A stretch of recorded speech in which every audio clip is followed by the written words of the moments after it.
A corruption scandal in Ukraine claimed its biggest scalp yet, with the resignation of President Volodomy Zelensky's top aide. Andriy Yermak had been due to lead talks with the US on the war with Russia this weekend. So what does this mean for Ukraine? This is Inside Story.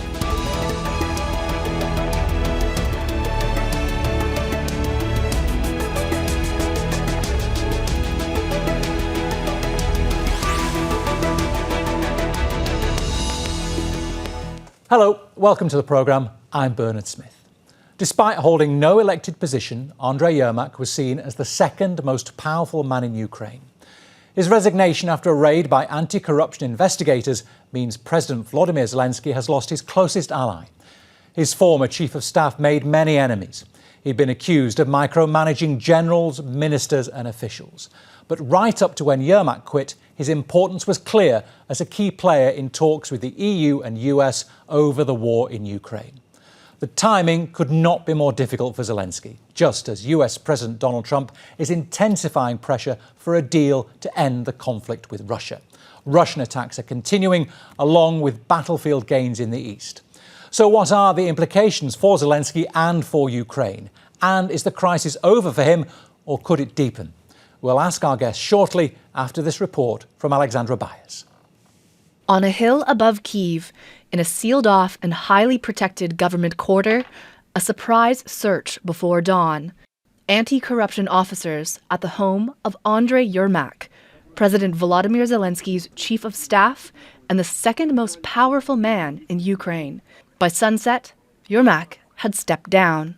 The office of the President of Ukraine will be rebooted. The head of the office, Andriy Yermak, has submitted a resignation letter. Yermak is the highest-level official to lose his job under the increasing pressure of a $100 million scandal threatening to engulf Zelensky's government. Ukraine's Anti-Corruption Investigation Bureau recently exposed a spiraling money laundering operation connected to the state-owned nuclear power company. Investigations are also underway into alleged kickbacks on defense contracts. 2 ministers, including the former energy minister, have resigned, and a close Zelensky associate fled the country. Yermak hasn't been officially named in the investigation, but even his rumored involvement could do massive political and international damage. This is an absolutely critical time for Ukraine. It's negotiating its very survival as a sovereign nation.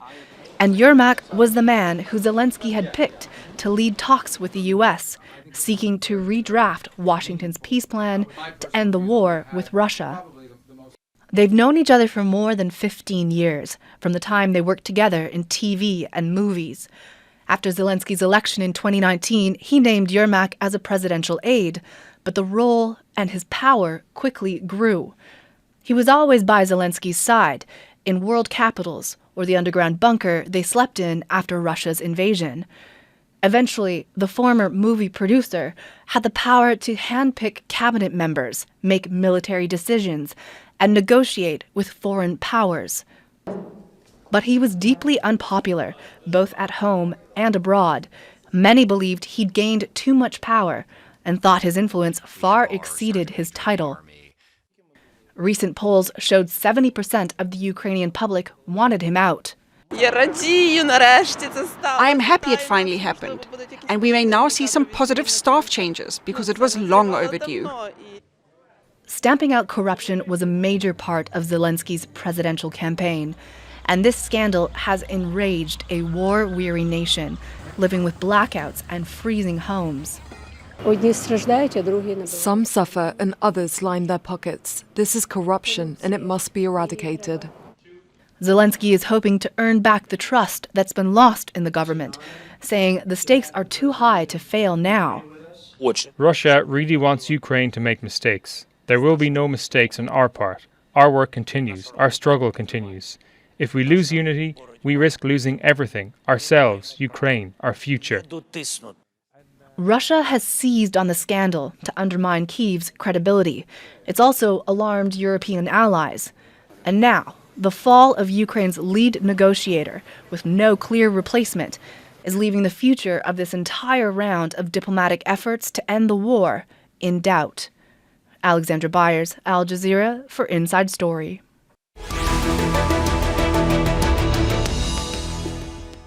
OK, let's bring in our guests. From London, Olena Tregub, the Secretary-General of Ukraine's Independent Anti-Corruption Commission and one of the country's voices on transparency and institutional reform.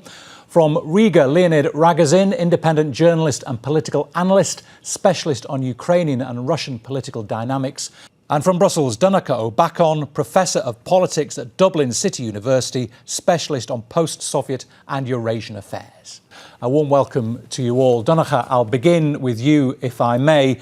Quite simply, what are now the risks for Volodymyr Zelensky after this resignation of his key aide?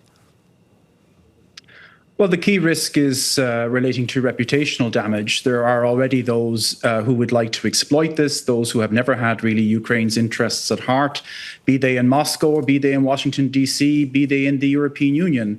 So they will use this as a way of demonstrating that Ukraine perhaps is an unreliable partner, is unworthy of aid. But there are many ways to look at this. You could look at it that way, or you could look at it as a success story for the anti-corruption drive in Ukraine, which has been ongoing for decades. And there have been many upheavals in Ukraine's recent history, and corruption has always been, in many ways, at the heart of it. And the fact that it's, Ukraine's own institutions, its own anti-corruption bodies, which have uncovered this after many months of investigation, is a success story. And, it's worth pointing out that corruption, of course, is not unique to Ukraine. It is deeply embedded throughout many post-Soviet countries. It's something, indeed, they've inherited from that Soviet legacy. But there has been ardent efforts made in the past. But as your report rightfully pointed out, it's not a great time. There was never a good time for a scandal like this to emerge. But certainly with these delicate negotiations taking place at this critical juncture, it's unwelcome news for the government in Ukraine. Leonid, what do you see as the risks for Zelensky? As Donnacha suggests there, might he be able to put a positive spin on it, or is much more at risk for the president? Yes, I don't think it is a success story for Ukraine. Corruption has obviously been an issue in Ukraine for all those years. During the all-out invasion and before the all-out invasion, this investigation, the results of this investigation have partially started showing up just now, really at the critical time for Ukraine. It's really hard to disconnect these allegations from the peace talks that are going on. And one thing I would point at is that while Andriy Yermak, the chief of staff, the former chief of staff of Zelensky's administration, was forced to resign, the other person who features in the investigation, Rustem Umerov, is now the chief head of the negotiations team that headed to Miami today for talks with Trump's administration, and he is not resigning from his post of Security Council chief. So that's also a strange feature of these developments. Olena, what do you think of the risks, the likely fallout for Zelensky from this? I do believe it is a success story. I think Russian disinformation was spreading a narrative about Ukraine that we are a dictatorship, we have no rule of law, our president controls everything. Definitely he doesn't. Definitely we have independent institutions who can go and have a search warrant in his top advisor. So definitely I hope all these narratives are now put to bed. And yes, President said that as there will be new information emerging from the investigation, he will be making more decisions.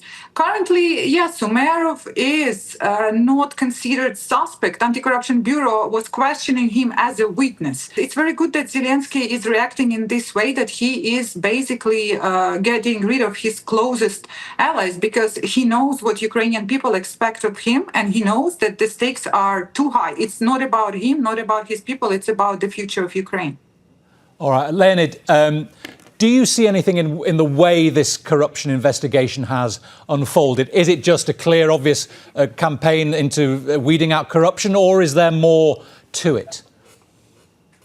Well, again, corruption has been around in Ukraine for a very long time, and the episodes of corruption that feature in this investigation, they have continued for many years.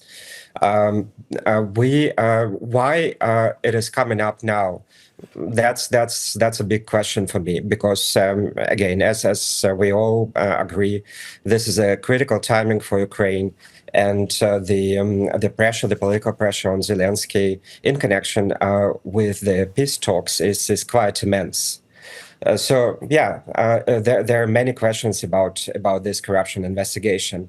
There was a recent investigation by Scheme, which is an investigative outfit run by Radio Liberty, which alleges that Zelensky's companies in Russia have been transferred to nominal owners connected to Zelensky's own business. So that's another investigation that sort of came up, and it is not a part of the political discourse, unlike Nabu's investigation. Is there going to be a follow-up on this or not? I think it's a matter of political decisions, and I'm not at all convinced that there will be a follow-up. All right, Donnacha, how do you think it will go down with the Russians? Is this what they want? A sign of Ukrainian weakness? How might the Russians play this? Well, of course, they'll try and exploit it and make whatever propaganda gains they can. That's not to say there isn't something to comment upon, but of course, it will be extremely hypocritical considering how deeply embedded corruption is, and how, even going back to the 1990s, much of the corruption that flourished in Ukraine was inspired by Gazprom when they were, giving out contracts and trying to establish linkages in Ukraine. And you could say the same for Donald Trump in Washington, D.C. I mean, his very first phone call with Donald Trump was essentially trying to corrupt him when he was saying that $400 million of U.S. congressional approved aid for Ukraine was dependent on Zelensky digging up dirt on what Trump considered to be his main rival, Joe Biden, and his son Hunter Biden. So, in a way, Ukraine has been corrupted by the very people who are calling out corruption now. So, as I said, it will be exploited by those who have never particularly been affectionate towards Ukraine. But I think in Brussels, for example, from where I'm speaking, you must remember that Ukraine is a candidate member for EU membership. There's generally a positive look at again, these activities. They see these investigations, these kind of exposures and indeed arrests as evidence that Ukraine is doing what is necessary. And it's very difficult to do it at a time of war. I mean, countries which have corruption, and as I said, it exists everywhere, they find it difficult to do in normal political stable times. Doing it at a time of war is extremely challenging, and Ukraine is making inroads in that respect. Olena, I wanted to touch on something you mentioned earlier on as well, and just similar to what Donnacha was saying there. Domestically, how will this go down? There's a lot of fatigue amongst Ukrainians that this war is dragging on for so long. Does this weaken Zelensky, what he's been forced to do, or does it, in the eyes of many Ukrainians, strengthen him? Well, his move to remove Yermak yesterday, it strengthened him. Because, yes, we know very well that Zelensky, he used to cooperate with Russia. His business was built in post-Soviet space. He is a president who never planned to have war with Russia. He was very naive. He wanted to have peace with Russia. So, yes, he had a lot of connections, business, and when we talk about Russia, Russia is corruption. Russia is the country who exports corruption in the whole world and in Ukraine. I work for Transparency International. We did multiple studies of corruption as a statecraft for Russia, because this is a tool for Russia to advance their foreign policy interests in the world. So, of course, even in the case of Mindic, this current that we're discussing today, there is a Russian threat. It's the money laundering was happening through the office of the current member of Russian parliament, who used to be the former citizen of Ukraine, actually. All right, Olena, but domestically in Ukraine, how does it affect Zelensky's future, do you think, with the Ukrainians? So domestically, Ukrainians think that they should fight corruption and Russia simultaneously, and those two things are related. And Ukrainian resolve against Russia in this war have not changed at all, and position of Ukraine have not changed. Ukrainians are not saying that they are now ready to capitulate just because a new corruption episode was uncovered. On the contrary, they believe in their country, in their institutions more now, and they never focused on one particular leader because Ukraine is not a country of one leader, unlike Russia. All right. Leonid, could this end up helping improve Zelensky's relationships with foreign allies, particularly the Americans and the Europeans? Because Yermak was very unpopular, particularly with the Americans. He was seen as a bloc in some instances. Maybe Zelensky can turn over a new page at a very crucial time for his country. I think it's not improving things for Zelensky himself, but gives an additional leverage to Trump administration, obviously, to pressure Zelensky into agreeing on something along the lines of the peace proposal that was brought forward by Trump's administration. The situation basically is this: yesterday, during the raid on Yermak's apartment, telephones and computers were seized that possibly belonged to Yermak himself. And according to Alexei Goncharenko, the Ukrainian MP, there could be multiple additional criminal cases contained in these gadgets. So what I'm saying is that Zelensky himself is on the hook. The fact that his entire entourage is now being considered as a corrupt ring, essentially, it warrants a question about Zelensky himself. Either he is extremely incompetent, so he allowed for this corruption ring to run around him, or he is a part of this ring. That's the question which I guess both Ukrainians and international partners want to hear the answer to. But Leonid, you make him sound he's become a lame duck president almost overnight. Well, lame duck president is how various people called him recently, not just myself. But yes, Zelensky without Yermak is a president who is who has less control of the system. There is a question about the parliamentary majority in the Rada, whether Zelensky will retain control of that. So yes, he's looking very much like a lame duck president. The question, though, is whether Yermak remains in power in the form of a gray cardinal. So that depends on who is going to be appointed the chief of staff instead of Yermak. If one of his proxies, if one of his proteges are appointed, then possibly we are back to square one.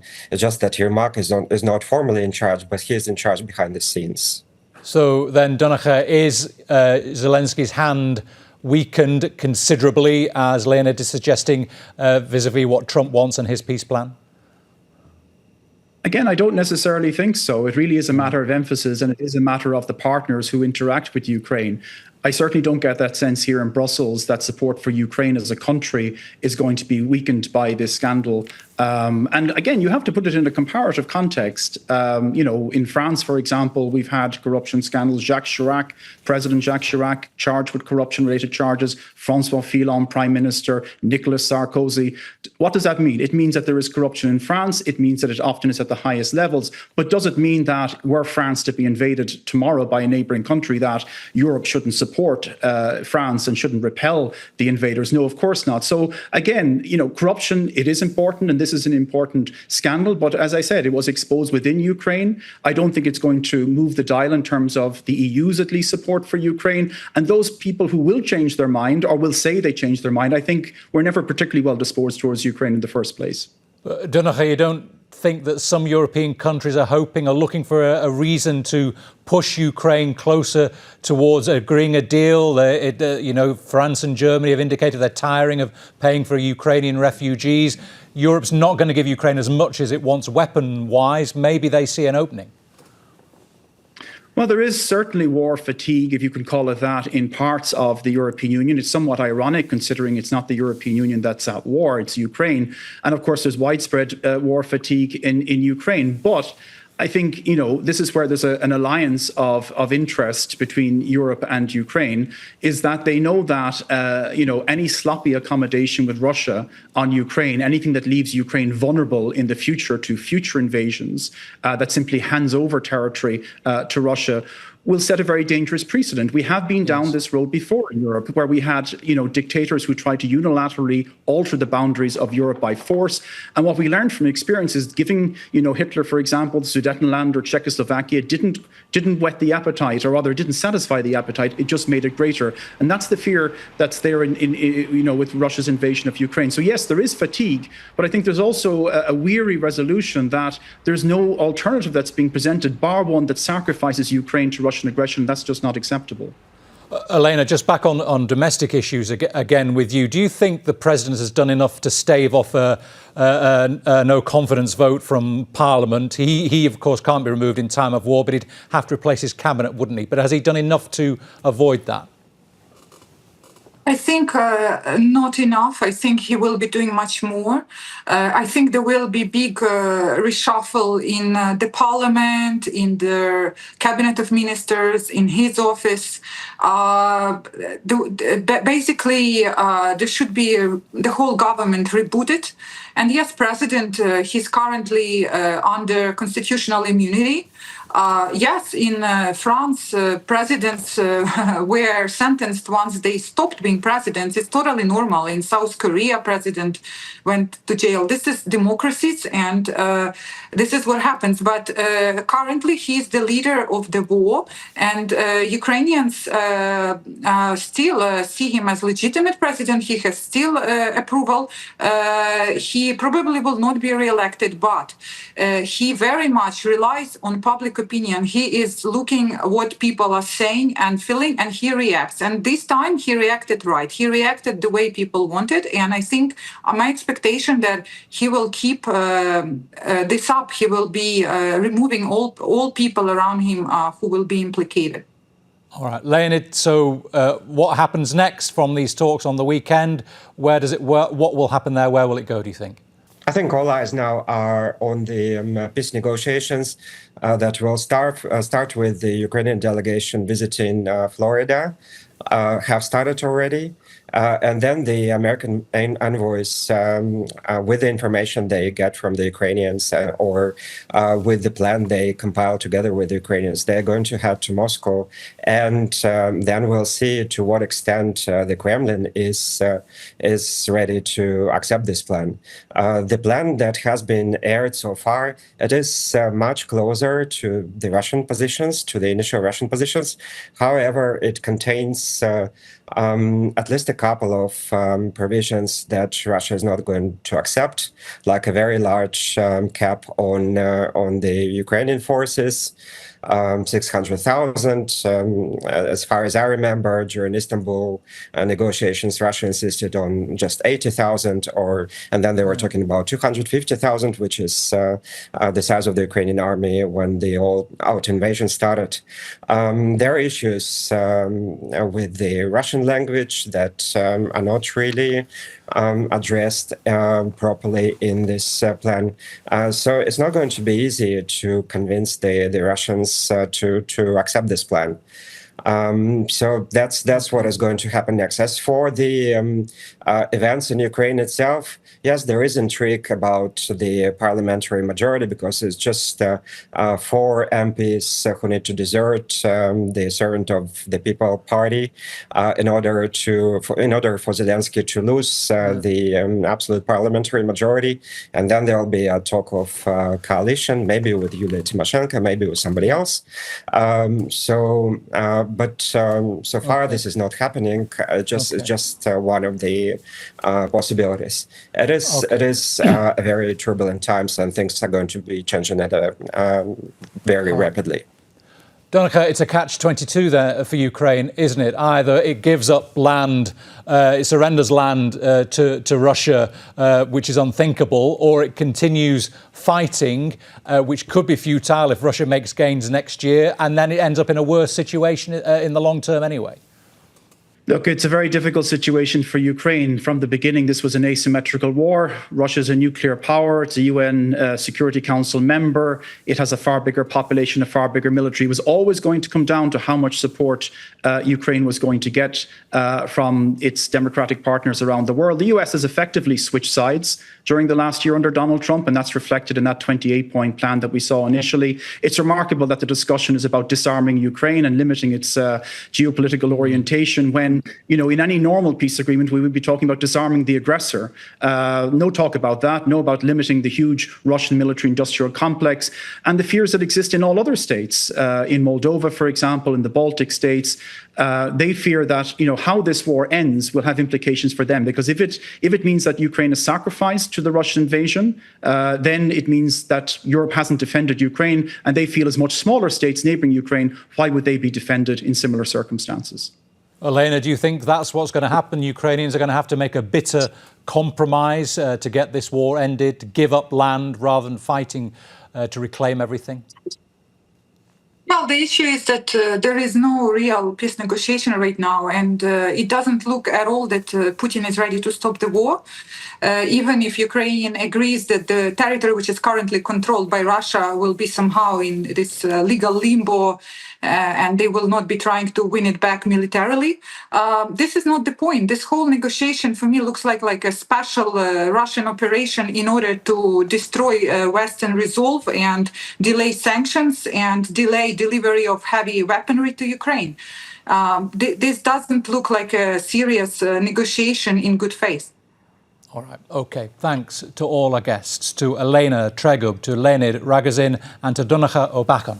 And thank you, too, for watching. You can see the programme again anytime by visiting our website, aljazeera.com. And for further discussion, go to our Facebook page. That's facebook.com/AJ Inside Story. You can also join the conversation on X. We are at AJ Inside Story. From me, Bernard Smith, and the whole team here, bye for now.